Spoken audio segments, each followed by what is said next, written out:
Olá, boa noite a todos. Nós estamos agora, são 7h02. Meu nome é Valesca Martins Guerra, sou professora da Universidade Federal do Espírito Santo. Estou aqui a convite da Associação Brasileira de Psicologia Positiva. Fiquei muito feliz com esse convite e vim para conversar um pouco com vocês sobre esse tema, espiritualidade e compaixão, a importância da transcendência para o bem-estar em época de pandemia. A gente está começando devagarinho, mas aí a gente já vai seguindo, já vou começar a apresentação, porque tem um horário certinho para a gente poder conversar depois que concluir, tá bom? Então, eu queria começar essa apresentação falando um pouco sobre a questão da pandemia em si, né? Para isso, eu vou começar a minha apresentação aqui para vocês, para que vocês possam acompanhar junto comigo, tá?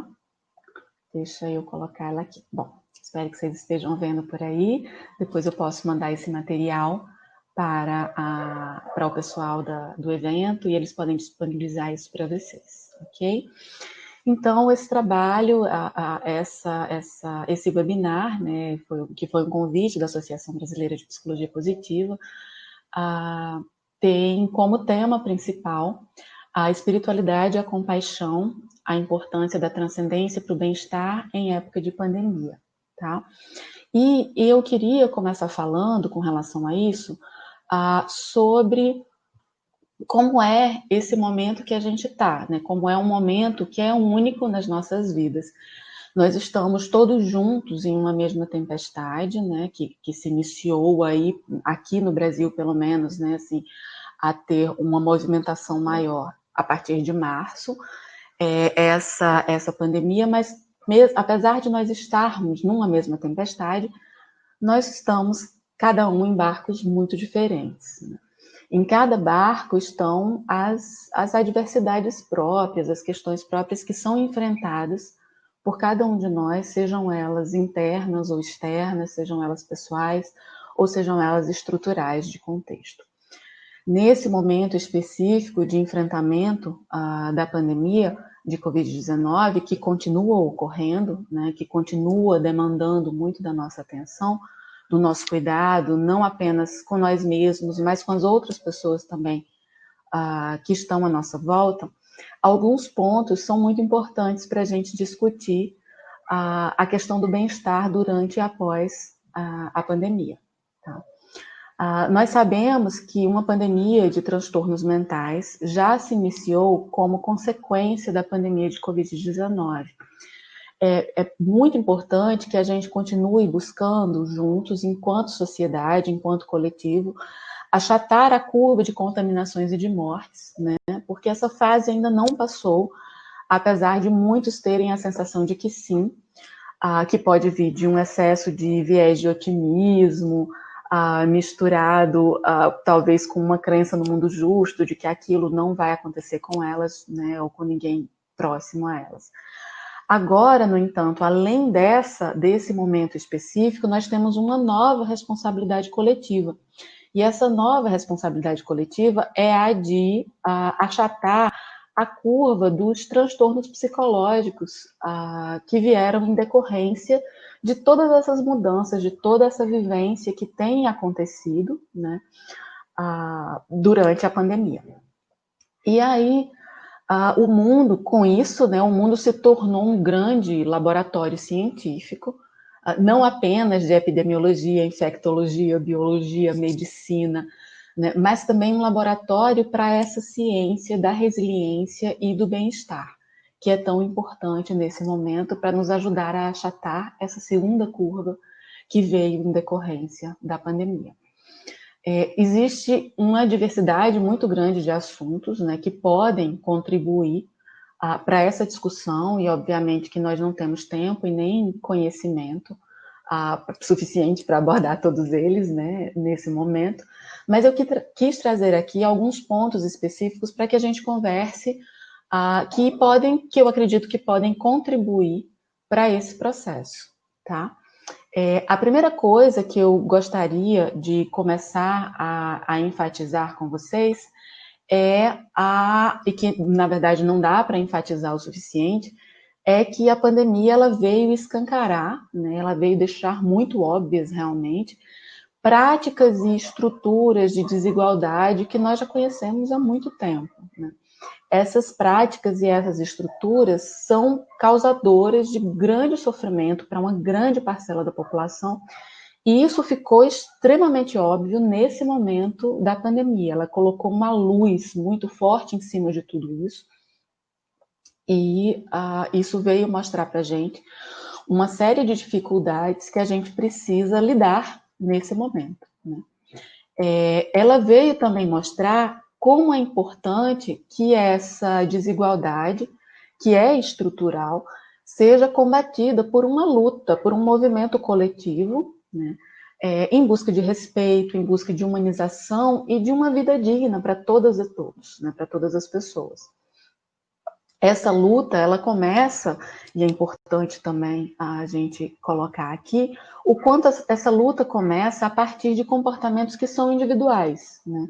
Que são cada um na sua casa, cada um no seu grupo, no seu contexto, dentro da sua área de atuação, buscando agir de forma a contribuir para a redução dessa desigualdade, a contribuir para a não propagação de uma doença, para colaborar de alguma forma com o achatamento tanto da curva das contaminações e mortes, como dos transtornos psicológicos, mas também para contribuir com a redução dessa desigualdade. E aí, a partir daí, isso vem com... É preciso, para isso, que a gente passe por um processo de aceitação das nossas falhas, do quanto a gente tem falhado, né, até esse momento, uma aceitação dos nossos preconceitos, das nossas dificuldades pessoais. A partir daí, reconhecer com humildade a necessidade de aprender, de escutar o outro que fala desse local de desigualdade, né, para que uma mudança concreta possa vir a acontecer.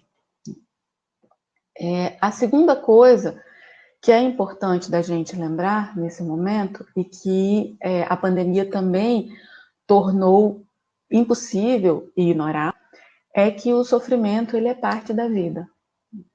Essa percepção, essa compreensão do sofrimento como parte da vida é uma contribuição da filosofia budista, que tem embasado diversas pesquisas científicas na área da compaixão, na área da atenção plena, do mindfulness, né, que são temas que fazem parte aí da área da psicologia positiva, né, do movimento da psicologia positiva. Existe um provérbio budista que vai dizer: a dor é inevitável, mas o sofrimento é opcional.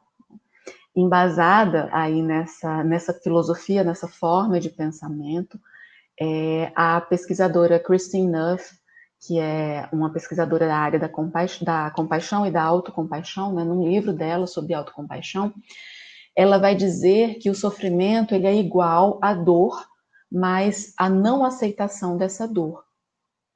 Então, isso fala muito sobre o quanto é importante a gente compreender que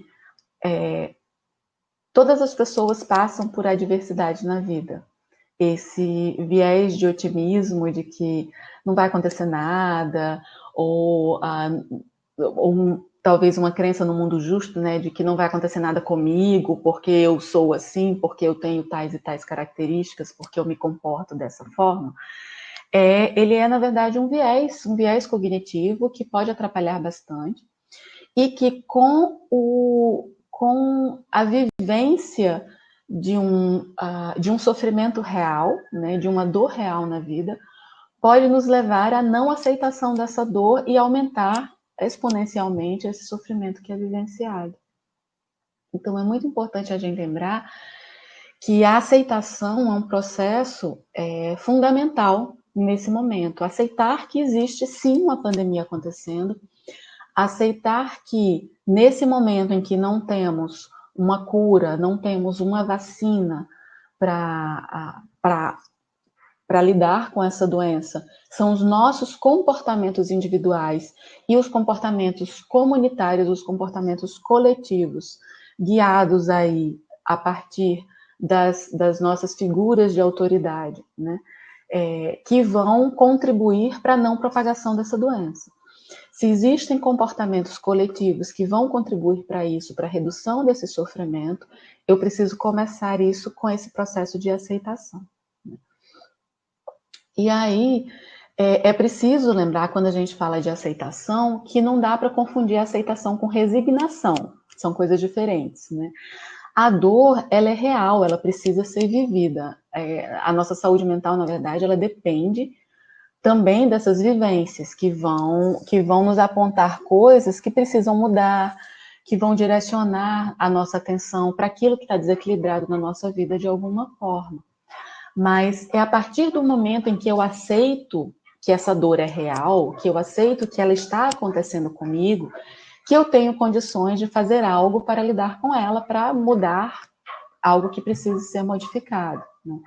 Então, isso não quer dizer me resignar ao sofrimento, mas aceitar que isso é real e que isso faz parte da minha vida me leva a um processo de mudança que é importante, me leva a um processo de enfrentamento dessa realidade, dessa nova realidade, que eu preciso aprender a lidar.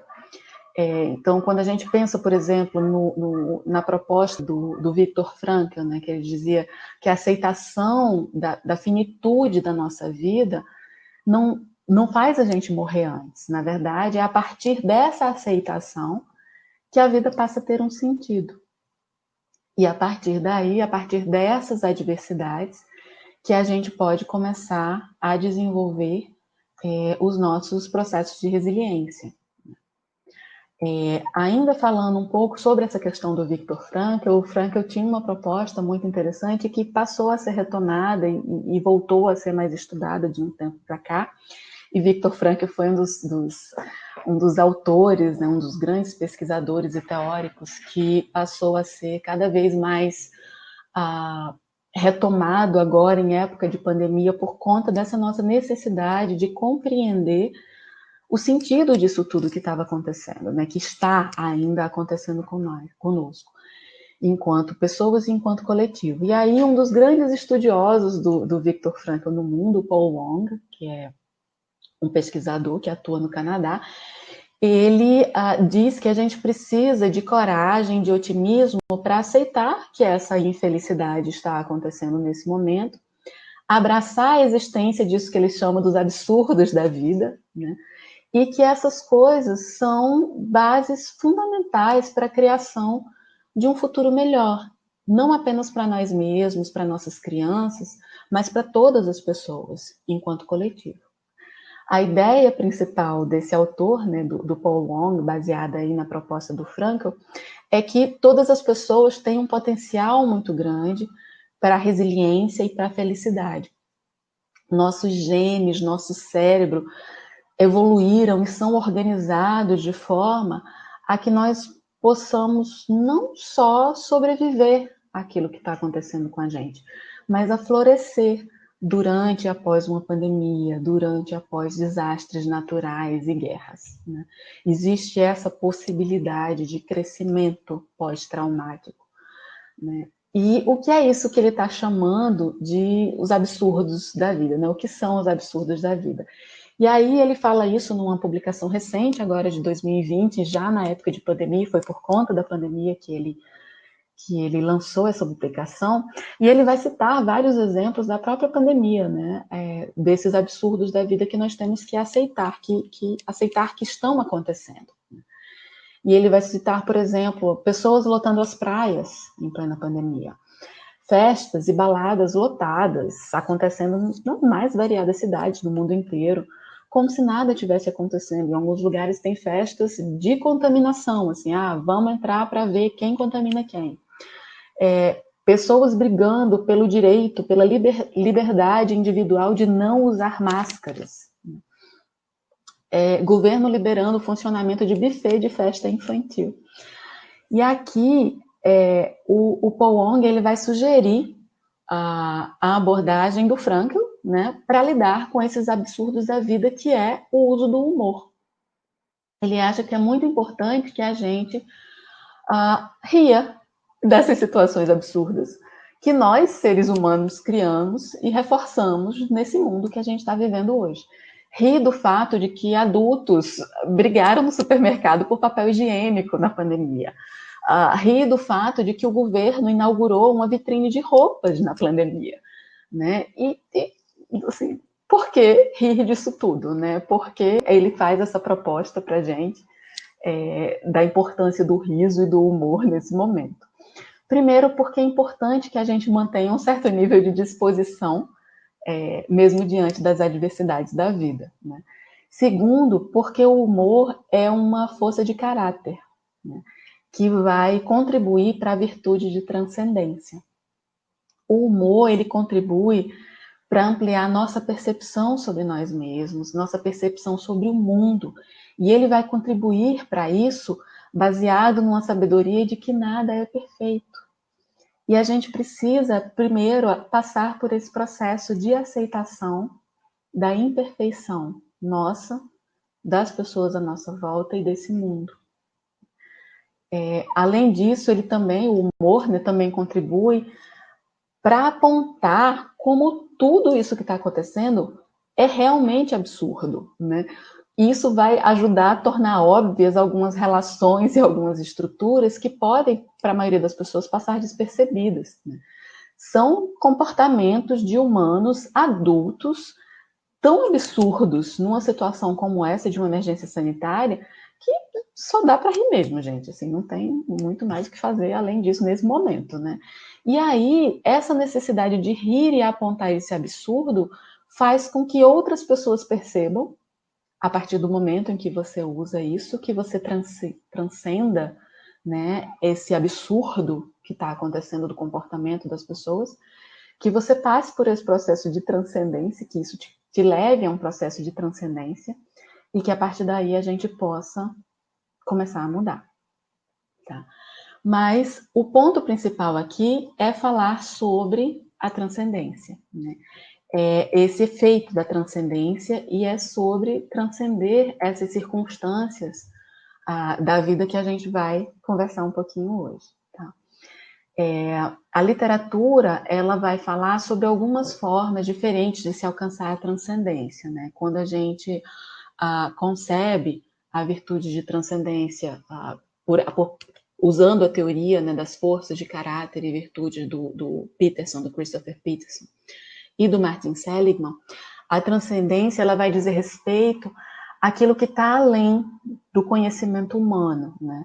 E ela é definida, a partir daí, num sentido mais amplo, como uma conexão com algo maior do que nós mesmos, a crença de que existe um sentido ou um propósito que é maior. Essa virtude, ela não é inerente, ela é exercitada através do cultivo de uma série de forças ao longo das nossas vidas, né? E aí as forças que são exercitadas para o cultivo dessa transcendência, que vão nos ajudar a transcender, são a apreciação da beleza e da excelência, né? Que ajuda trazendo inspiração, que vai ajudar a ampliar a nossa percepção do mundo, né? A força de gratidão, que vai nos ajudar a fazer uma conexão com uma força real de bondade nas nossas vidas, com a existência da bondade, que essa bondade é real, fora e que vem de fora de nós, né? A força da esperança, por exemplo, que vai ajudar a ampliar a nossa percepção de futuro, com criatividade, com otimismo, para que a gente passe por momentos de dificuldade. A força do humor, que nós já falamos aqui, e que ajuda a perceber que nada é perfeito, e que isso é apenas real e não é motivo para sofrimento, e que essa percepção disso, de que o sofrimento faz parte da vida, e que muitas vezes, quando passando por esses momentos de adversidade, nós nos comportamos de forma absurda, apenas aceitando que essas coisas acontecem, que a gente pode transcender e nos permitir uma mudança.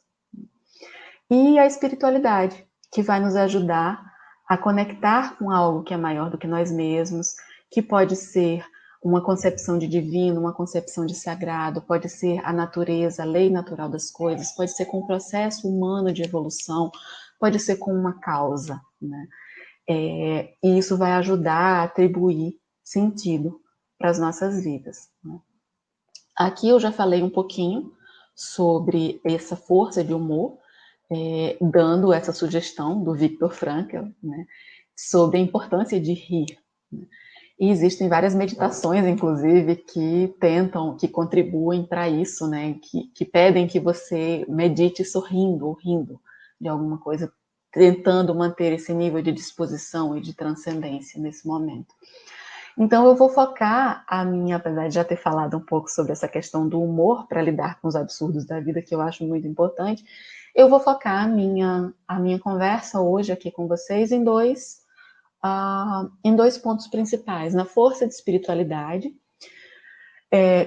que eu já comecei falando, né, que nos ajuda nessa conexão com o sentido de vida, e também com algo que não é listado na classificação do Peterson e do Seligman como uma força de caráter, né, que é a importância do desenvolvimento da nossa compaixão para lidar com o que a gente está vivendo coletivamente. Não só da nossa compaixão com os outros, mas também da nossa autocompaixão, do nosso processo de ser compassivos com nós mesmos. E aí, para falar de espiritualidade, é importante que a gente faça um pouco esse paralelo, uma diferença, né?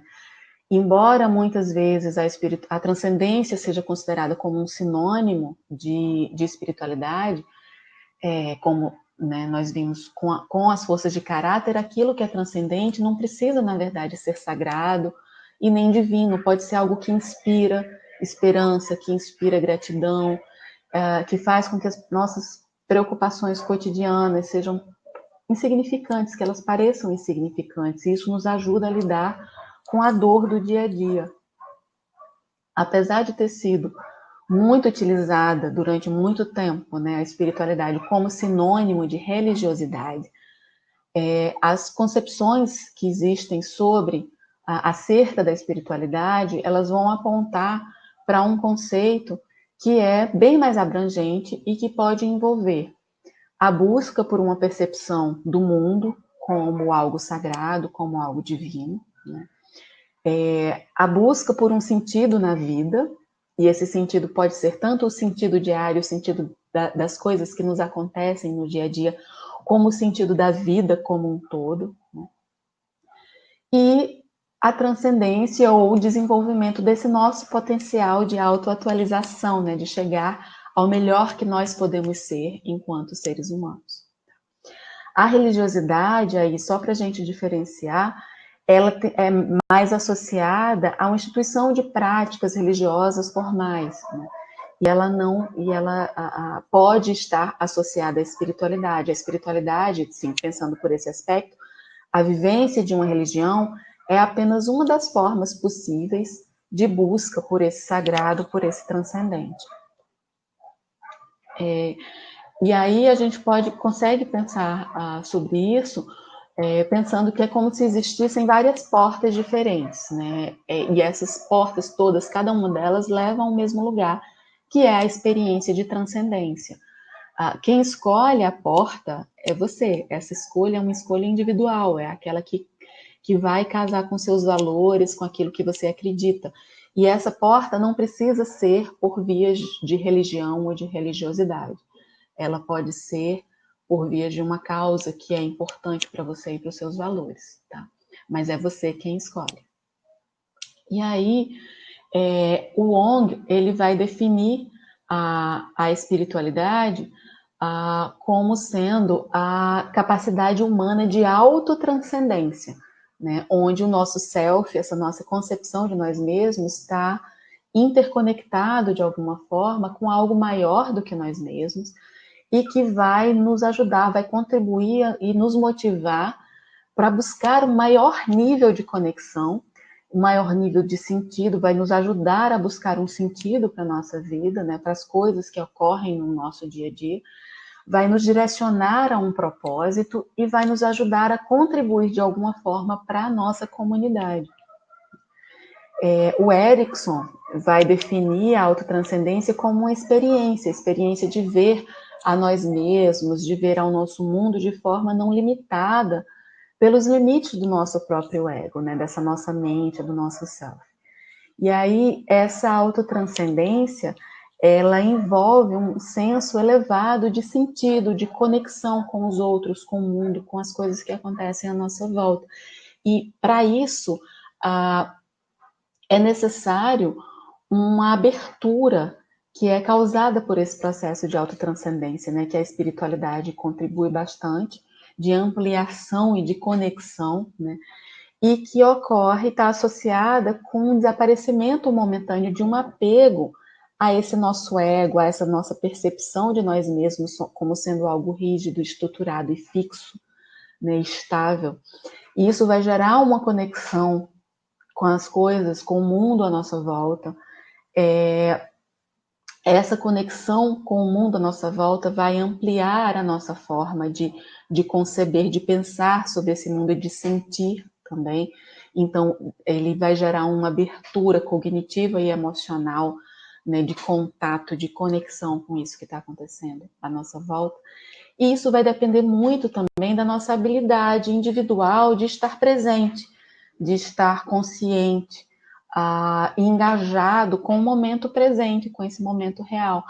Por isso que estados mentais e práticas de meditação, de atenção plena, elas vão contribuir bastante para facilitar essa conexão com esse momento e com esse estado mental positivo que é a espiritualidade. Tá? E aí, que benefícios existem quando a gente fala de espiritualidade, né? Esse estado positivo da mente? Quais são os benefícios? Primeiro, a espiritualidade ela vai ser sugerida dentro de um contexto de uma vida bem vivida, né? Que é a partir dessa concepção do bem-estar eudaimônico, que vai contribuir muito para essa noção de autotranscendência, tanto para a autotranscendência, que é essa abertura e conexão com algo maior, como para a nossa autoatualização, que é a nossa busca por sermos pessoas melhores, por sermos o melhor que nós podemos ser. A espiritualidade, ela contribui também sendo nos aspectos formadores dos processos de resiliência, né, desse processo dinâmico de enfrentamento das nossas dificuldades, das adversidades da nossa vida, e vai nos ajudar muito em processos, em momentos de crise. Ela é um elemento gerador de efeitos psicológicos positivos que vai contribuir muito também para a melhoria da nossa qualidade de vida. Vai enfatizar aspectos saudáveis do nosso desenvolvimento e do nosso comportamento humano. Então, já existe uma grande literatura científica que vai falar sobre isso. E uma revisão sistemática, por exemplo, de mais de 20 estudos feitos na área, observou que 90% das pesquisas demonstraram uma correlação muito forte uma correlação positiva entre a espiritualidade, a vivência de práticas espirituais e saúde mental. Né? E aí, as diversas pesquisas vão indicar que pessoas que recorrem a algum tipo de prática espiritual tendem a ampliar seu repertório de experiências, né? Porque elas vão se abrir a experiências maiores. Como a gente está nesse momento de conexão, de autotranscendência, isso gera uma abertura cognitiva, uma abertura emocional, nós nos lançamos a experiências que vão contribuir para o nosso crescimento, para um aumento do nosso repertório de habilidades cognitivas, comportamentais e emocionais também. Além disso, a espiritualidade está associada a uma vida mais longa, a viver mais. Né? Outros benefícios, por exemplo, como a felicidade, pessoas que têm práticas espirituais tendem a reportar níveis mais altos de felicidade, níveis maiores de felicidades. Tendem também a se mostrarem mais comprometidos, a relatar mais comprometimento com seus parceiros amorosos, melhorando os seus relacionamentos. promovem o desenvolvimento saudável de suas crianças, de seus filhos e filhas, né? Tendem a lidar melhor com a morte de alguém próximo, porque elas percebem uma conexão com algo maior e tentam atribuir um sentido para aquilo que está acontecendo, para aquele momento de dor. Elas buscam atribuir um sentido. Além disso, elas apresentam menores riscos de depressão e de ideação suicida também, né? Então, existem várias pesquisas já que vão mostrar essa tendência a um estado mais positivo, a uma saúde mental, né? A um cultivo de práticas, de um estado mental positivo que leva a uma série de benefícios para a nossa vida. E que práticas são essas, né, que a gente está mencionando? Uma pesquisadora da área, a Emma Seppala, ela vai falar no livro Happiness Track que esses benefícios são observados por conta de práticas que são muito comuns em pessoas consideradas espirituais, né? Que são, por exemplo, trabalhos voluntários ou serviços comunitários regulares, que vão servir de proteção, que têm um efeito já registrado na literatura, né, que servem de proteção contra os efeitos do estresse, levando a uma vida mais longa. Além disso, essas pessoas que se consideram altamente espirituais, elas meditam mais, elas buscam mais meditação e formas alternativas de lidar com o estresse quando elas estão se sentindo estressadas. E isso faz com que elas tenham uma tendência a evitar outras formas de comportamento de enfrentamento, outras estratégias de enfrentamento que são consideradas não saudáveis, por exemplo, como comer em excesso ou beber em excesso, ou uso de drogas, por exemplo. Além disso, elas tendem a construir e a buscar fortalecer os seus relacionamentos sociais, e isso vai figurar, né, em toda a literatura como um dos principais efeitos preditores de saúde, de felicidade, de longevidade também. Buscam passar mais tempo com a família, aumentando essa conexão com o seu grupo e a sensação de pertencimento, né? E, além disso, elas buscam conforto em meditações, em orações, encorajam a humildade, ajudam as pessoas a lidar com emoções difíceis, né? Isso vai ajudar a encorajar perdão e ajuda também a levar a relacionamentos que são mais saudáveis. O Sam Harris, que é um dos pesquisadores da área também da meditação, ele vai chamar a atenção para falar sobre como essas práticas espirituais, como a meditação, os trabalhos voluntários, a prática do perdão, o exercício da gratidão, podem não contribuir diretamente para nos informar, para nos dar informações sobre as origens do universo, sobre as grandes respostas existenciais da nossa vida. Mas e eu vou dar uma citação literal aqui do trabalho dele, que ele diz que essas práticas vão nos confirmar algumas verdades que já estão muito bem estabelecidas sobre a mente humana, como, por exemplo, o nosso sentido convencional de self é uma ilusão. As emoções positivas, como a gratidão, a esperança, práticas como compaixão e paciência, são capacidades que podem ser ensinadas, né? E o modo como nós pensamos vai influenciar diretamente na nossa experiência de mundo. E aí, pegando já esse gancho do que o Sam Harris falou, né, sobre como isso tudo nos conecta e amplia a nossa capacidade de perceber e de compreender, nossa tentativa de atribuir um sentido a essas vivências que estão acontecendo nesse momento, eu queria passar para falar sobre a compaixão. E a compaixão, o que é que ela é, para que é que ela serve, né? Ele falou na compaixão como algo, uma capacidade humana que pode ser ensinada, né? E que precisa ser ensinada, na verdade, para nos ajudar a lidar com tudo isso que está acontecendo, com esse nosso sofrimento, né? A compaixão, ela é definida na literatura como o reconhecimento do nosso próprio sofrimento ou do sofrimento de outra pessoa, associado com tentativas de aliviar esse sofrimento. O Paul Gilbert, que é a pessoa que deu essa definição, que é um dos principais pesquisadores mundiais da área da compaixão, é o criador da terapia focada na compaixão, né, que é uma das terapias cognitivas de terceira geração. Ele vai falar sobre a importância da compaixão para a nossa felicidade, para o nosso bem-estar, né? Ele vai lembrar que a felicidade, na verdade, ela está no equilíbrio entre as nossas emoções, os nossos desejos, no reconhecimento dos altos e baixos da vida, né? E nos ensinando a estimular e desenvolver o que ele chama de sistema de cuidado.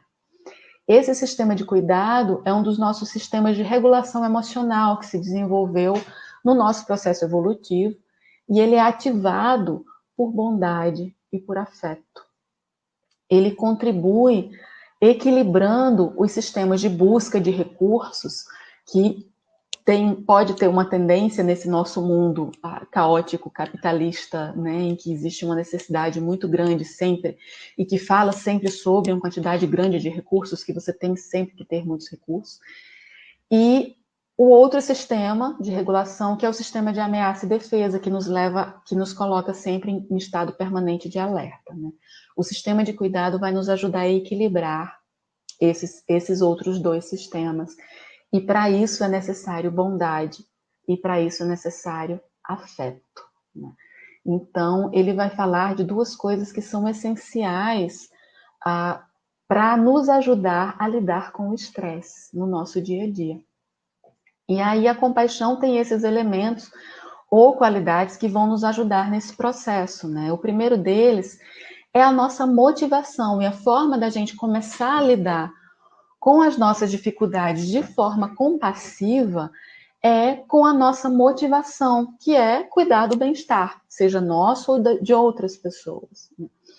E aí, a partir do momento em que nós focamos em cuidar do bem-estar, isso nos leva ao segundo elemento, que é o da sensibilidade, que é o elemento que vai nos ajudar a prestar atenção e entrar em contato com o sofrimento de outra pessoa ou com o nosso próprio sofrimento. Isso gera um processo em cadeia, né, que a partir do momento que ele inicia, você vai sendo levado, você vai construindo essa compassividade em você e ao seu redor, né? A partir do momento em que você foca em cuidar do seu bem-estar ou do bem-estar de outras pessoas, você se abre para entrar em contato com o sofrimento. Isso nos leva ao que ele chama de simpatia, e não é a simpatia, o termo simpatia não é como a gente compreende ele aqui. O que ele chama de simpatia é nós sermos movidos emocionalmente por esse sofrimento, a nossa capacidade de nos deixar ser tocados por esse sofrimento. Não é apenas reconhecer que existe sofrimento, mas se permitir ser tocado por ele. E isso vai levar na direção do quarto elemento. Quando você foca em cuidar do bem-estar, você tem uma motivação, entra em contato com esse sofrimento através da sensibilidade, se permite ser tocado por ele, isso leva à dor. Compaixão dói. Isso pode ser muito difícil.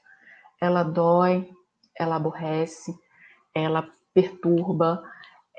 Por quê? Porque o sofrimento abala a gente. E passar por esse processo é algo que é importante. E é necessário, para isso, desenvolver um certo nível de tolerância ao estresse, de tolerância à frustração, né? Isso envolve aprender também sobre os altos e baixos da vida, sobre a imperfeição da vida, sobre como essa dor passa, que a dor é parte da vida, mas ela passa, porque tudo passa. Isso nos ajuda a nos manter firmes enquanto a gente passa por essa onda de sofrimento e, ao mesmo tempo, nos ajuda a agir de forma a tentar reduzir essa dor. Todo esse processo de focar na nossa motivação em busca do bem-estar, de entrar em contato com esse sofrimento, de se permitir ser abalado por ele e de sentir a dor, né, leva à vivência da empatia, que nos permite estar emocionalmente conectados a alguém e tentar se colocar no lugar dessas pessoas, imaginando como é a experiência de ser, de sentir como aquela pessoa. Finalmente, esse processo vai levar ao que ele chama de elemento de não julgamento, porque isso envolve uma aceitação de todas as coisas, sejam elas boas ou ruins, né? De todas as coisas que podem vir, dos absurdos da vida que podem vir com o nosso comportamento, com a nossa dor, com as nossas estratégias de enfrentamento, das mais diferentes possíveis, né? E a aceitação disso, esse não julgamento, não significa se tornar passivo, resignado ou complacente, como eu já falei antes. Significa só desativar esse piloto automático que a gente deixa ligado eternamente, o tempo inteiro, né? Que é o piloto automático do nosso sistema de ameaça e defesa, que vai gerar uma capacidade de autocrítica exagerada, de condenação exagerada do comportamento das outras pessoas, porque a partir daí, a partir de olhar o comportamento do outro, ver como um comportamento humano, olhar para o nosso próprio comportamento e compreender que aquilo é resultado de uma falha humana, de saber que eu sou uma pessoa falha, uma pessoa imperfeita, e que eu posso sim errar, mas que eu posso recomeçar no dia seguinte, é a partir daí que nós conseguimos ver com mais clareza a natureza da nossa dificuldade, da dificuldade de outras pessoas, e isso vai contribuir para nos ajudar a refletir sobre o que pode ser feito para ser mudado, né? Para que nos leve a agir de forma a tentar aliviar esse sofrimento de alguma forma. Então, ter compaixão é possuir um entendimento maior dessas fragilidades humanas, né? É ser compassivo. Nós somos compassivos quando nós nos tornamos mais realistas, quando nós nos tornamos menos exigentes e mais flexíveis, né? E essa flexibilidade psicológica com as dificuldades das outras pessoas, com as nossas dificuldades, essa flexibilidade com o que está acontecendo à nossa volta, né? Que muitas vezes nós nos agarramos naquilo que nós conhecemos e esperamos que aconteça. Quando isso não acontece, a gente sofre, né? Então, esse processo de adaptação, esse processo de flexibilidade, ele é extremamente importante. Quanto mais compaixão nós tivermos pelos outros e por nós mesmos, isso vai contribuir para uma expansão da nossa visão de mundo, para esse processo de transcendência e de conexão. Então, uma maneira muito simples que a Kristin Neff e o Christopher Germer, que são os grandes pensadores, né, teóricos da autocompaixão da atualidade, vão falar, uma maneira simples de pensar sobre autocompaixão é você tratar a si mesmo como você trataria o seu melhor amigo. Você trata a si mesmo como você trataria o seu melhor amigo? Ou quando você comete um erro, alguma coisa sai do seu controle, você se pune, você se critica, você não se perdoa, você tem dificuldade de passar por esse processo, né? Então, essa expansão dessa visão de mundo, ela nos leva também a uma abertura pessoal que pode ser muito importante. E aí tem toda uma literatura, né, de pesquisas da área que vão falar sobre como isso vai nos ajudar de uma série de formas. Quanto mais compassivos nós somos com os outros e com nós mesmos, menos nós vivenciamos ansiedade, ou seja, menor nosso nível de ansiedade, menor nosso nível de depressão, menor o excesso de ruminação cognitiva, né, e emocional, menor o nível de síndrome do impostor e maior, consequentemente, o nosso nível de bem-estar. Tá? E aí, a definição mais completa de tudo isso vai envolver três princípios básicos fundamentais, são elementos essenciais que vão ser mobilizados quando nós estamos em sofrimento, né? O primeiro, o mindfulness, que é a nossa presença, o estar presente, que envolve estar consciente das nossas experiências, momento a momento, de maneira objetiva, de maneira intencional, equilibrada e sem julgamento, né?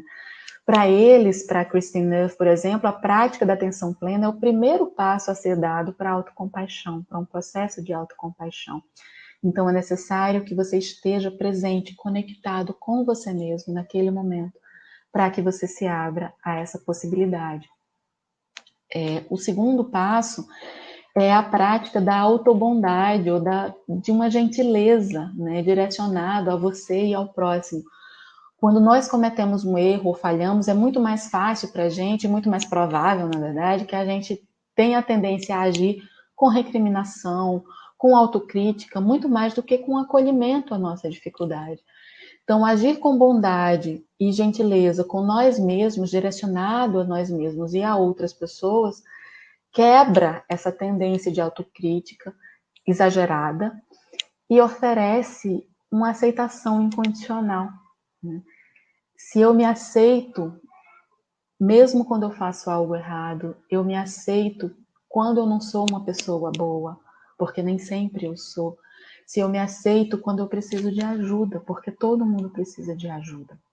Então, isso vai ajudar a me acalmar, isso vai ajudar a me confortar e a confortar a outras pessoas, quando é direcionado para outras pessoas, nesses momentos em que as circunstâncias da vida são mais difíceis.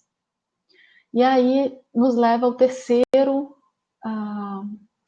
princípio básico, ao terceiro elemento da compaixão e da autocompaixão, que é a humanidade compartilhada, o nosso senso de conexão. E esse terceiro elemento traz um senso muito importante de interconectividade, que é essencial para a autocompaixão. E isso quer dizer reconhecer que todas as pessoas, que todos os humanos, né, como a Christine Neff fala no livro dela, são uma obra de um processo evolutivo que ainda está em andamento.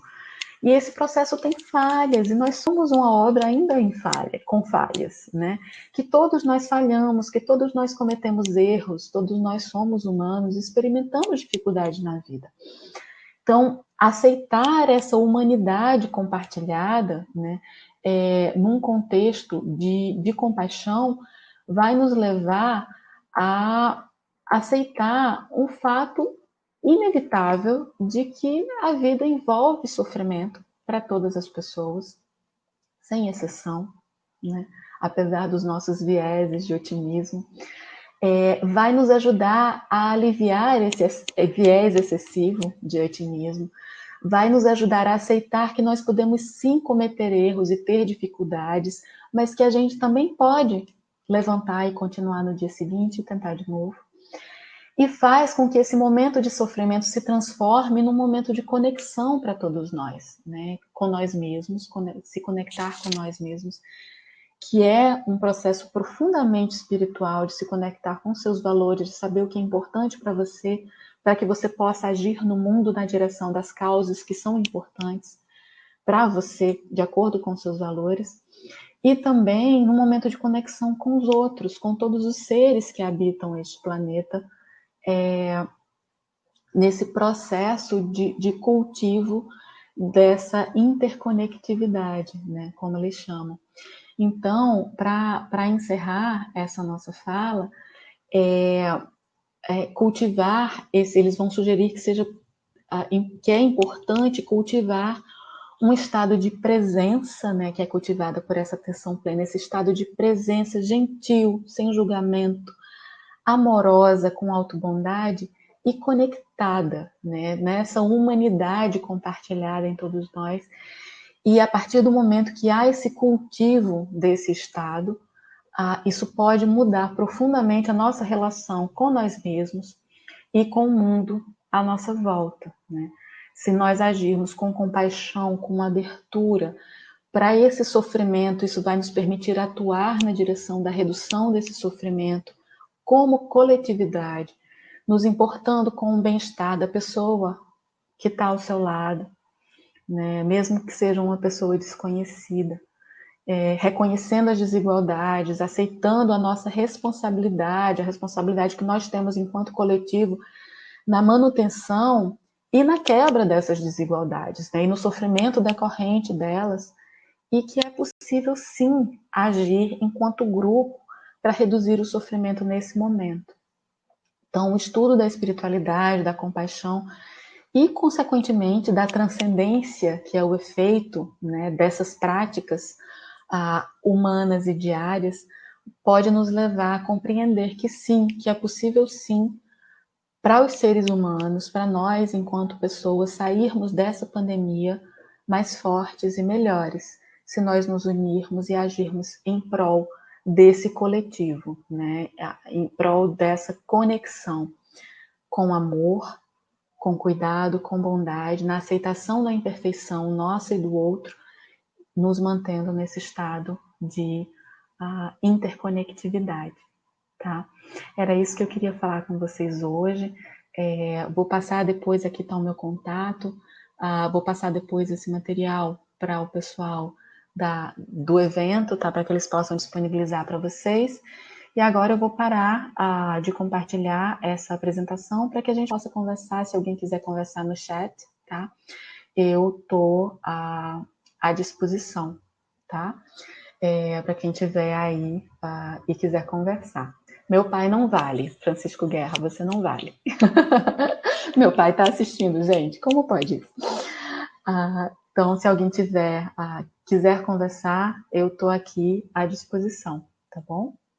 A gente não tem perguntas no momento, mas estou aqui à disposição para quem quiser conversar, falar sobre essas possibilidades, né? Tem alguns, enquanto isso eu vou continuar falando aqui um pouquinho, tá? Para caso alguém queira conversar. Tem alguns teóricos que são muito importantes e que vão falar dessas duas abordagens e da importância de nós vivenciarmos a espiritualidade e a compaixão, né? E a compaixão durante muito tempo foi algo também muito associado à espiritualidade, à religião, à religiosidade, né? E que muitas vezes foi deixada de lado nos estudos científicos da psicologia por conta dessa concepção de que nós não estudamos religião, não estudamos a religiosidade, né? Deixa eu ver aqui os comentários. Ana Júlia dizendo que está gostando. Obrigada, Ana Júlia. A Andresa também. Gratidão. A Érica está mandando informação, está também agradecendo, dizendo que isso é uma palestra boa, essencial para esse momento que nós estamos vivendo. Sim, esse é um momento particularmente muito, muito difícil, muito complexo, que envolve uma série de movimentos e comportamentos que são individuais, que são mas que a gente tem a impressão de que esse pouquinho que cada um faz não gera um efeito, quando na verdade o coletivo se faz por nossos comportamentos individuais. Então, não adianta a gente, não é para a gente lidar com isso nesse momento, dizendo, mas sou só eu, de que é que adianta só eu agir assim, né? E nesse momento de pandemia, eu tenho que confessar, né, que em vários momentos dá aquela sensação de que é só você que ainda está usando máscara, de que é só você que ainda está com distanciamento social, né? Mas que, na verdade, são esses momentos, essas ações individuais de cada um de nós que vão contribuir para essa ação coletiva, né? O Sérgio Balmel está aqui falando, que tal falar um pouco de como podemos aceitar sem julgamento as atitudes de pessoas que têm modos de pensar e agir completamente opostos aos nossos. Sérgio, ótimo tema. E é uma das coisas mais difíceis, na verdade, que a gente tem visto nesse momento, né? A questão da aceitação sem julgamento de comportamentos que são profundamente diferentes dos nossos valores, de valores que são diferentes dos nossos, de formas de pensamento que são diferentes das nossas, né? Isso passa por essa concepção que a gente conversou durante a apresentação sobre como os nossos, dessa humanidade compartilhada, né? Que é preciso reconhecer que nós todos somos humanos e que cada um tem trajetórias de vida e de formação de valores e de experiências, de vivências completamente diferentes. Então, a partir do momento que eu aceito os absurdos da vida, né, como o Wong fala, o Frankl fala da nossa possibilidade de rir dessas situações, a partir do momento que eu consigo transcender e compreender que nada é perfeito, porque o humor vai nos ajudar a lidar com com essa imperfeição, né, da vida, isso vai contribuir para a gente aceitar o outro como ele é. Esse processo, ele é um processo que não é fácil, especialmente em tempos como os nossos, em que foram criadas nas redes sociais grandes bolhas de interação, né? Então, a partir do momento em que essas bolhas são criadas, a gente passa só a se relacionar com as pessoas que pensam da mesma forma que nós, com as pessoas que expressam o mesmo tipo de pensamento, de valores e de compreensão do mundo que nós, e a gente não se permite abrir, a expandir essa nossa forma de pensar. Isso não quer dizer concordar com o que a outra pessoa fala. Então, se permitir se expor a pensamentos diferentes dos seus, não quer dizer concordar com essas pessoas, mas quer dizer se permitir compreender que existem outras formas de pensamento que também fazem parte desse mundo e que também, da mesma forma que os seus, precisam ser aceitos para que a gente possa, a partir dessa compreensão, evoluir enquanto coletividade, né? Chegar num ponto comum e agir com compaixão, né? Sabendo que o outro também está em sofrimento, né? Que o outro também está buscando, todas essas pessoas que pensam diferente de nós, elas também estão buscando a felicidade, elas também estão buscando o bem-estar, elas também estão buscando a redução do sofrimento, elas também sofrem. Então, a gente precisa compreender um pouco melhor esse processo e pensar nessa humanidade compartilhada, nos permitir compreender que o outro é diferente de nós, até mesmo aquele outro que pensa muito parecido com a gente, ele é muito diferente de nós, e aceitar essas diferenças para que a partir daí a gente possa tentar reduzir esse sofrimento. Então, quando eu uso máscara, quando eu reforço o meu distanciamento social, eu não estou buscando ajudar a proteger as vidas só exclusivamente das pessoas que são importantes para mim, que pensam igual a mim. Eu estou ajudando conscientemente a proteger e a salvar as vidas e a não, pelo menos não influenciar no aumento do número de casos e no sofrimento de pessoas que pensam diferente de mim também, né? Então, é importante ter essa noção de que a minha ação tem um efeito não só para mim, mas tem um efeito para várias outras pessoas também. Tá? Esse processo, essa humanidade compartilhada, né, que é um efeito importante desse processo de compaixão, da aceitação, da atenção plena, eu acho que é fundamental para essa aceitação das diferenças, né? Tem alguma outra pergunta aqui que passou? Deixa eu voltar. A Gabriela está perguntando como é que a gente alinha a autocompaixão ou compaixão e a autogentileza, né, ou gentileza no nosso dia a dia. Então, falando em termos práticos, né, assim, de como atuar isso no nosso dia a dia. Para isso, a gente precisa começar, eu acredito, que nesse processo de presença, de atenção plena. O estado mental de atenção plena não significa que você precisa passar 24 horas do seu dia, 24 horas do seu dia em estado meditativo, tá? Quando a gente fala em atenção plena, eu acho isso muito interessante, as pessoas têm a tendência a pensar que a gente está falando exclusivamente de práticas formais de meditação. Mas existe uma diversidade muito grande de práticas de atenção plena que não envolvem a meditação formal, que é aquela de você sentar e entrar em processo meditativo e buscar controlar, prestar atenção à sua respiração ou a processos diversos à sua volta. A atenção plena, ela acontece no dia a dia, no momento a momento, nas coisas nas suas atividades, no lavar a louça, na caminhada que você dá, no estar presente com os seus filhos nas brincadeiras, no seu trabalho, no foco no seu trabalho. Ela é uma prática de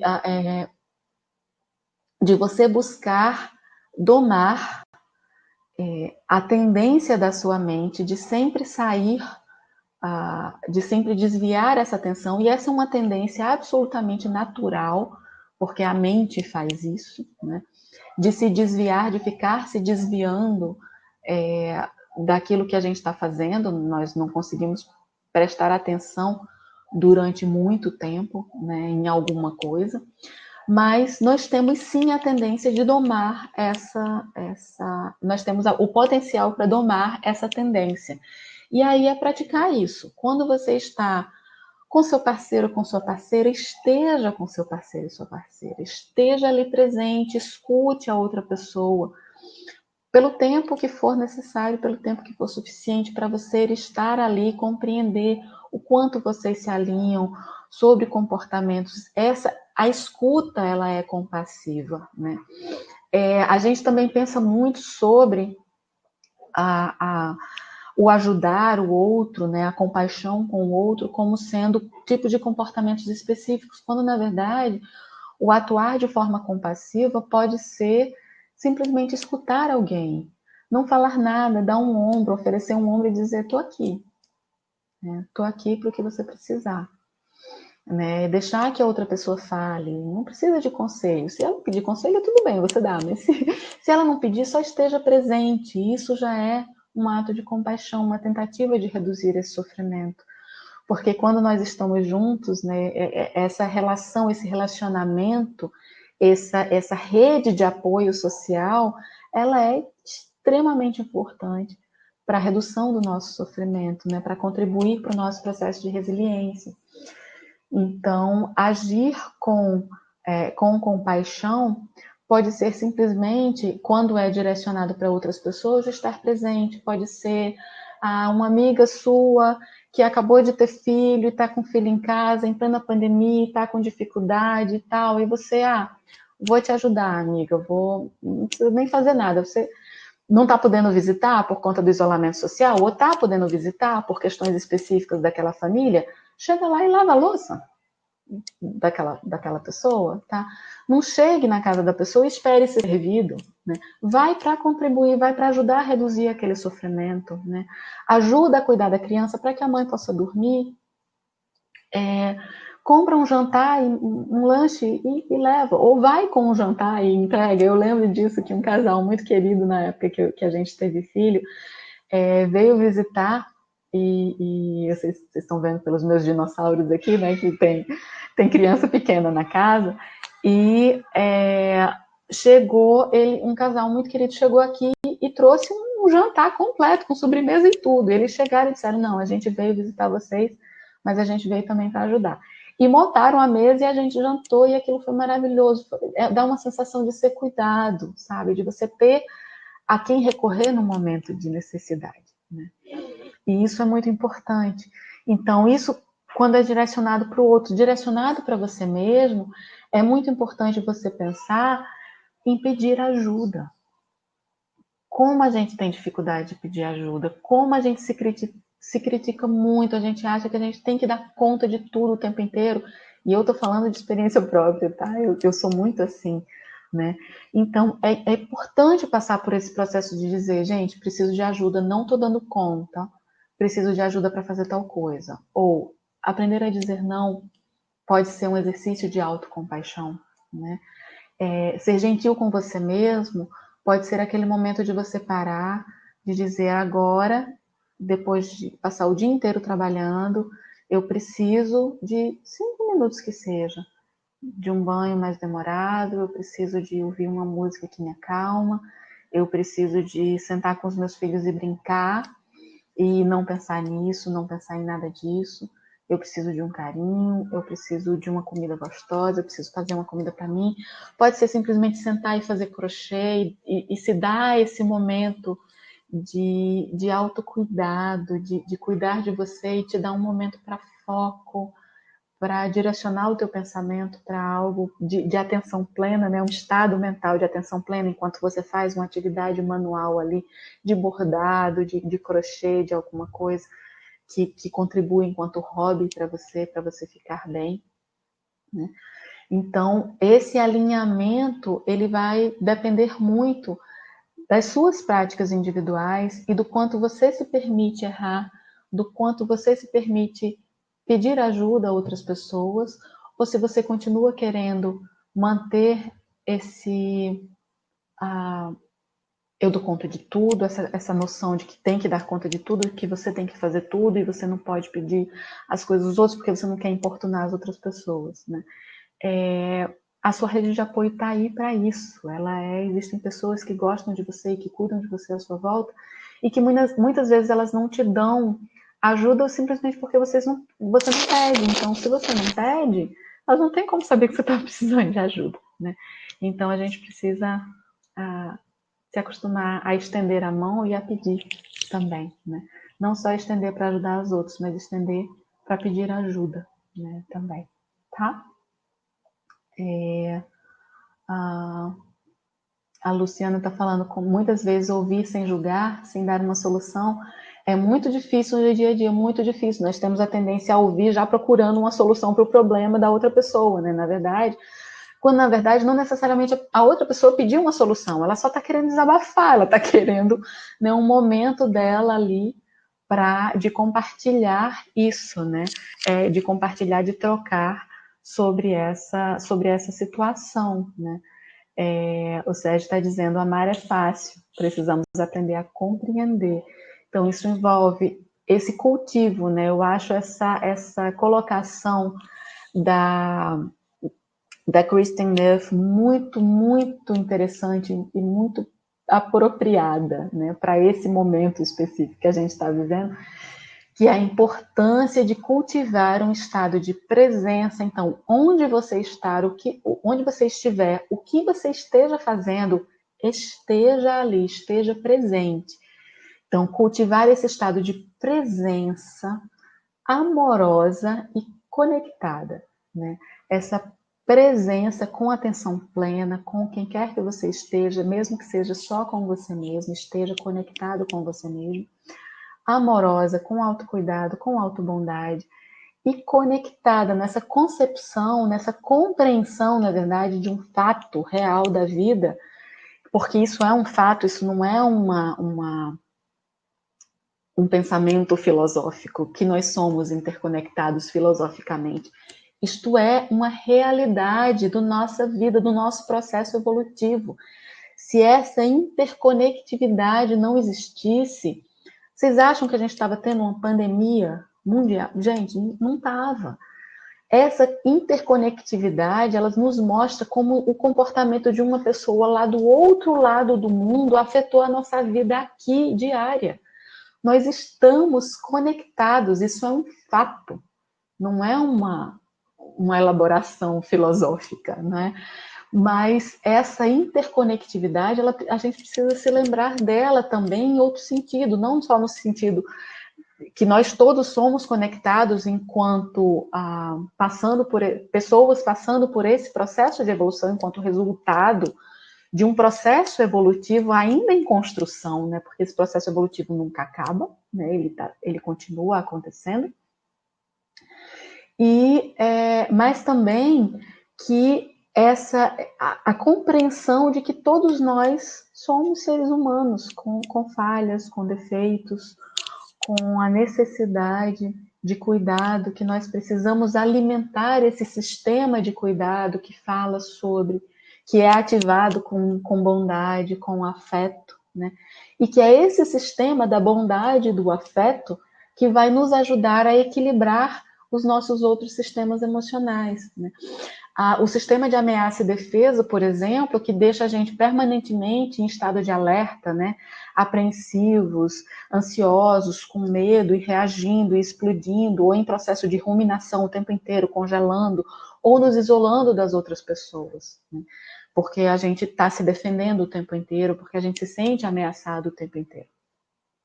Então, passar por esse processo de entrar com bondade, com humanidade, compreendendo essa percepção e com afeto no nosso relacionamento com nós mesmos e com os outros, não importa quem seja esse outro, né? Se ele pensa igual a você ou diferente de você, né? para que a gente possa gerar uma mudança real, né, nos comportamentos da humanidade, uma construção, uma mudança de mentalidade que é muito de passinho, passinho de formiguinha, né, mas que precisa das formiguinhas atuando para que a gente possa realmente, para que o processo evolutivo continue, né?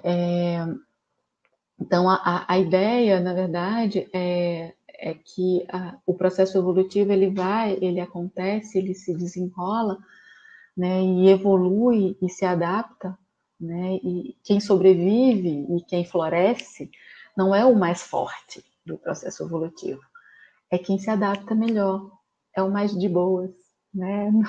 Na concepção do deboísmo, a ideia de quem está de boa e quem promove essa bondade, quem promove esse cuidado consigo mesmo e com o outro. Então, nesse processo de cuidado, de compaixão, de conectividade, que leva a uma expansão da concepção de si, do outro, que leva a gente a pensar no mundo como sendo algo que é inteiramente compartilhado, né, por todos nós, e que a gente tem que cuidar dele, né, de forma real, tem que atuar sobre ele, fazendo a nossa parte, cada um a sua parte. E aí esse processo de prática espiritual, de ação com compaixão, ele vai ser de acordo com a sua porta, com a porta que você escolher para esse efeito, para chegar nesse efeito de transcendência. Se a meditação é a sua porta, vai pela via da meditação. Se você é dos rituais religiosos, qualquer religião que seja, vai pela via dos rituais religiosos, sem se esquecer dessa conexão com o outro, sem esquecer da compreensão e da aceitação do outro, sem querer impor a sua porta para todas as pessoas. Se você é de tomar banho de mar e tomar banho de cachoeira, vai tomar banho de mar, vai tomar banho de cachoeira para se conectar, né? Para passar por esse processo de conexão e de expansão e de experiência e de vivência, de emoções de elevação e de inspiração e de apreciação da beleza, para colocar em movimento essas forças que vão te ajudar a transcender. E aí é isso que eu acho que vai contribuir, que pode contribuir muito, né? Que a literatura tem falado que pode contribuir muito para esse processo. Tá? Ana Júlia está falando que essa separação, a distinção da espiritualidade e religiosidade é fundamental para entendermos o nosso significado no mundo. Você pode ser uma pessoa espiritualizada e não ter religião. Realmente elas não são a mesma coisa, né?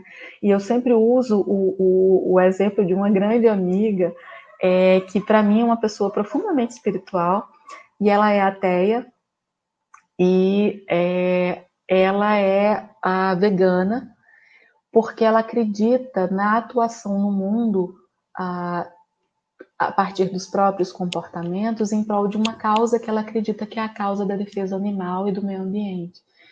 Então, para ela, agir sobre isso é extremamente importante, mas ela entende que essa é uma causa dela. Ela não força para as outras pessoas, ela não divulga o veganismo para a gente, ela não procura impor a sua própria forma de pensar ou sugerir, que tal você fazer tal coisa, né? Ela faz, ela simplesmente faz na própria vida, atua, né, no seu dia a dia, procura fazer o melhor que ela pode. Quando ela não consegue, por exemplo, viaja para um lugar que naquele lugar ela não consegue comer nada que não seja de origem animal, por qualquer motivo que seja, ela come, porque ela precisa se alimentar, ela sabe que aquilo é um momento específico daquele dia e que aquilo vai passar. E no outro dia ela segue, volta para casa dela e segue com a vida dela, sem impor nada, sem imposição, sem julgamento das ações dos outros, né, que pensam diferente dela, simplesmente de acordo com com os próprios valores e agindo de acordo com a causa que ela acredita. Isso é uma ação profundamente espiritual, né, de conexão, de compreensão de que a ação é dela, com os valores dela, de conexão com o que ela mesma acredita e agir no mundo de acordo com essas crenças, né? Então, é muito, muito, muito importante, né?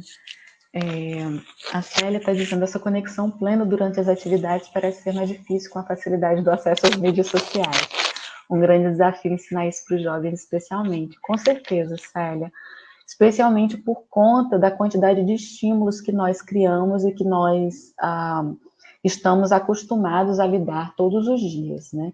A gente se acostumou de uma forma com o nível de estímulo, né, que é lançado para a gente diariamente pelas redes sociais, pelas televisões, pela poluição visual, sonora, de todos os lugares. A quantidade de estímulo é tão grande que quando a gente se acostumou de um jeito que tem gerado crise de ansiedade nas pessoas, o fato das pessoas não responderem, por exemplo, o WhatsApp imediatamente quando você manda uma mensagem, né?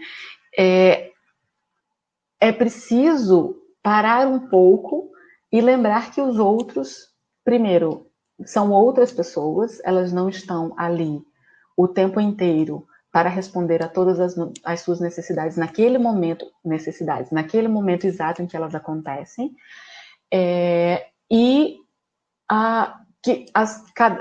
acho que tem um pouco de teoria da mente aí também envolvida, né? De você perceber que as outras pessoas têm uma mente própria, que pensam de forma diferente e de aceitação dessa teoria da mente na cabeça das outras pessoas.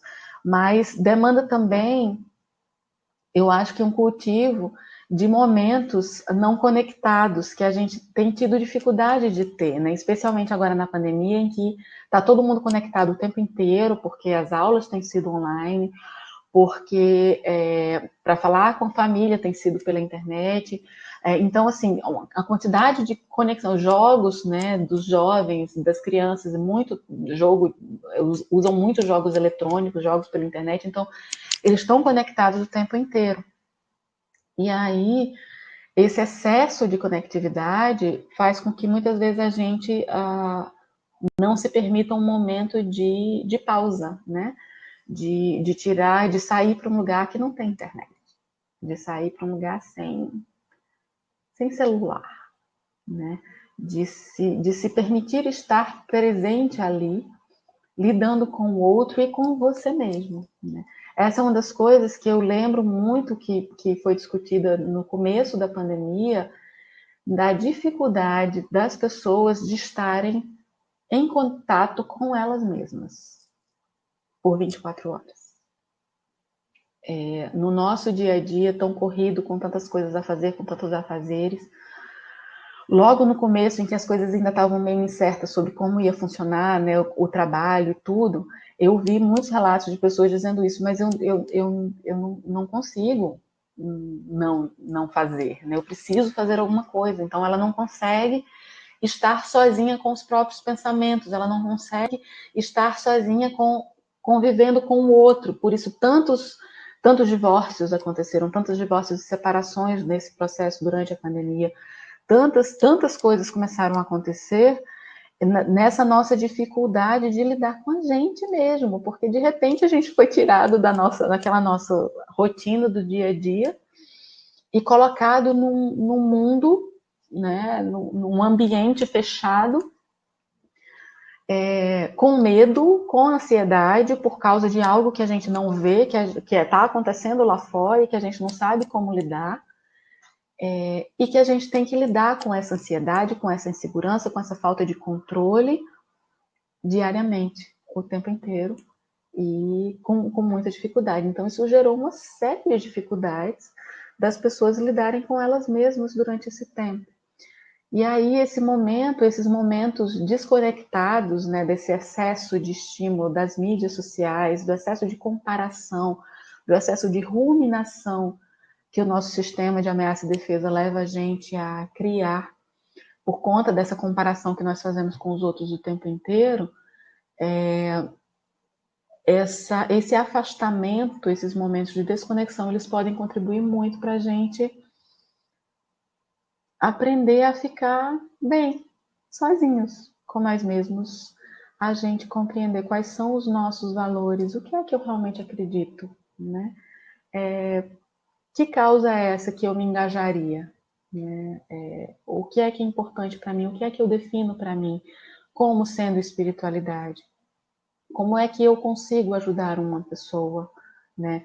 Compreendendo que essa pessoa, e quando se fala em compaixão é importante falar isso, compreendendo que essa pessoa ela é igual a mim. Não é um olhar de cima para baixo e eu vou olhar para você com pena para ajudar você porque eu sou uma pessoa superior. Não é de pena que a gente está falando. A compaixão é uma concepção profunda de horizontalidade, de que todos nós somos iguais, nós todos estamos conectados, que existe uma profunda desigualdade no mundo e que a gente precisa agir sobre essa desigualdade, porque eu não sou nem um pouco diferente daquela pessoa que está numa situação muito pior do que eu, e eu preciso fazer algo para reduzir esse sofrimento dessa pessoa. Então, existe uma noção, uma presença, né, um estado de atenção que é preciso ser dado para nós, para os nossos valores, para os nossos momentos e para o mundo à nossa volta também, para reagir frente a esse nível de desigualdade que está muito, muito exacerbado e que a pandemia tornou ainda mais óbvio, né? Ela lançou, colocou um holofote assim, em cima de tudo, dessas desigualdades. E a gente precisa, e tornou muito óbvio que a gente precisa fazer algo, enquanto conjunto, enquanto comunidade, para agir, para reduzir esse sofrimento, né? Então, essas questões do que você acredita, né, de cultivar esse momento de presença. Então, se é difícil começar, começa por isso. Tira 5 minutos, gente. Todo mundo tem 5 minutos no dia. Todo mundo tem. Tira 5 minutos do teu dia para parar, desconectado, desliga celular, onde quer que você consiga estar só e respira. Preste atenção na tua respiração. Preste atenção nas árvores, no barulho do vento nas árvores. Procura um momento de serenidade. Tira um momento para fazer um bordado. Tira um momento para ouvir uma música, um momento para se conectar com você mesmo, né? Isso vai te ajudar nesse processo, nesse início desse processo de cultivo, desse estado compassivo e conectado, né? Mas para isso você precisa se conectar primeiro com você. Antes de se conectar com o outro, você precisa se conectar com você mesmo primeiro. Então, esse cultivo ele começa por aí. É difícil, é muito difícil e a nossa mente está acostumada com esse excesso de estímulo, ela fica trazendo a gente sempre de volta e produzindo uma quantidade enorme dessas produções mentais, né, os nossos pensamentos, as nossas coisas. E se a gente estiver preocupado com uma coisa, sendo afetado emocionalmente por alguma coisa, isso vai ficar retornando, até que você lide com aquilo diretamente. E a partir daí, buscar agir com compaixão, com autobondade, com autogentileza, de forma amorosa, sabendo que errar é possível, que todos nós erramos, que todos nós somos seres falhos, reconhecendo isso nos outros também. Não espere dos outros perfeição, nem de você mesmo. Nós somos o resultado falho de um processo evolutivo que está em andamento, né? Então, essa aceitação da dificuldade, não desiste da meditação porque 2 minutos depois você está pensando em outra coisa. Isso faz parte do processo de aprendizado, né? Do estar presente, do estar com você mesmo. E presta atenção nessas coisas, né? Do que é isso que está aparecendo na sua mente. Mas presta atenção não para se culpar dizendo, putz, eu não vou aprender nunca a fazer isso. Presta atenção para evitar, com um arzinho de curiosidade, para dizer assim, nossa, olha, eu estou pensando sobre isso? Tá, tudo bem. E deixa passar e volta a prestar atenção nas árvores e nas folhas e na tua respiração ou no que quer que seja, né? Aí vai vir outro pensamento e você diz, nossa, olha, eu estou pensando sobre isso, eu estou sentindo isso, é mesmo. E desenvolve esse senso de curiosidade meio que científica sobre você mesmo, né? Sobre o que você pensa, sobre o que você sente, e aí você vai descobrir mais facilmente que valores são esses que são importantes para você e que vão contribuir para que você alcance e consiga definir mais facilmente quais são essas práticas espirituais, quais são essas ações e esses valores que vão te fazer agir no mundo de acordo com eles, de forma compassiva e conectada com as outras pessoas, tá? A gente só tem mais 5 minutinhos antes de encerrar. Se vocês quiserem fazer mais alguma pergunta, mais algum comentário, eu tô por aqui, deixa eu dar uma checada para ver se tem mais alguma coisa. Queria agradecer, gente, pelos comentários muito gentis, tá? Da Ana Júlia, da Andresa, da Érica, da Jaqueline, da Sheila, sobre o assunto. É um tema que eu acho absolutamente fascinante, que tem sido muito recorrente nesse momento, né? Num momento como esse de pandemia. E eu acho que pensar sobre tudo isso nos ajuda muito também a pensar e nos conecta, né? A partir do momento que a gente decide passar por esse processo, né? Encampar esse processo de transcendência, né? De conexão, ir nessa direção da busca do sentido, né? Do que é que faz sentido para a nossa vida, o que é importante para você e qual o sentido que você atribui no seu dia a dia, das coisas que acontecem com você. Então, se você consegue buscar e atribuir um sentido que é seu e você que vai atribuir, na outra pessoa que vai te dar, né? Para as mortes que acontecem, para as dores, para os sofrimentos, para a pandemia como um todo, para as dificuldades, para os tropeços que a vida da gente traz, né? Para as coisas que acontecem, isso contribui muito para o nosso bem-estar, isso contribui para a redução desse sofrimento, desse excesso de ruminação e nos ajuda na aceitação dessa dor, né? No nosso processo de luto, tanto o luto real por uma pessoa querida, como o luto por relacionamentos, como o luto pelo mundo presumido que a gente imaginou que ia acontecer e que não está acontecendo mais, né? Então agora todos nós estamos na direção de um mundo, de um futuro que a gente não conhece, a gente não sabe como vai ser, a gente só sabe que ele vai ser diferente do que ele era antes, porque não tem mais como voltar para o que era. Quando a gente vai voltar para o mundo antes da pandemia, não tem mais isso. Nós passamos todos por uma pandemia, né? Isso muda profundamente a estrutura da sociedade, porque muda profundamente as pessoas internamente, tá? Então, espero que vocês consigam encontrar essas pausas, esses momentos que vocês consigam cultivar esse estado, essa presença, né, amorosa e conectada com vocês mesmos, com outras pessoas, tá? Queria agradecer, antes de encerrar, vou encaminhar para um encerramento, agradecer à Associação, né, Brasileira de Psicologia Positiva e pelo convite para esse webinar, agradecer pelo espaço para falar sobre essas questões e convidar a todos para o congresso que vai acontecer no ano que vem. Com certeza vai ter muitas coisas mais para a gente conversar sobre diversos temas super interessantes, tá? Obrigada a todos, vou me encaminhando, agradeço, queria dar uma boa noite a todos, tá? Obrigada.